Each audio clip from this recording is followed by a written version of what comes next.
Hello বন্ধুরা, তোমরা সবাই দেখো আমার একটুখানি জায়গার মধ্যে একটু সবজি চাষ করব।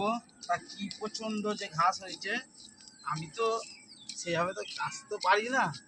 একটু এইভাবে একটু বন্টন ফেলে দিয়ে এই যে সব গাড়িটা বসেছিলাম, সব জঙ্গল হয়ে গেছে, আসা হয় না। আসার লেগে এই অবস্থা, যে লঙ্কার চারা বেগুন চারা সব লাগানো আছে, আমার টাইমই হয় না। আমি একটু পরিষ্কার করছি, একটু পাট শাক বসাবো।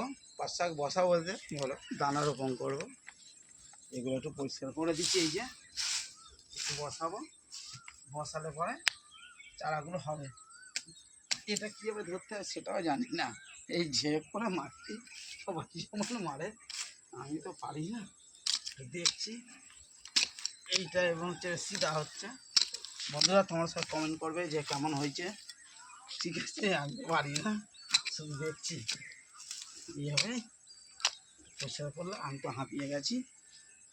আর আমার একটা বন্ধু হয়েছে পুরো শুয়ে ফ্ল্যাট হয়ে গেছে, ও বলছে আমি এত গরমের মধ্যে কাজ করতে পারবো না। এটা কাজ কেন, এটা সবাই মিলে করবো।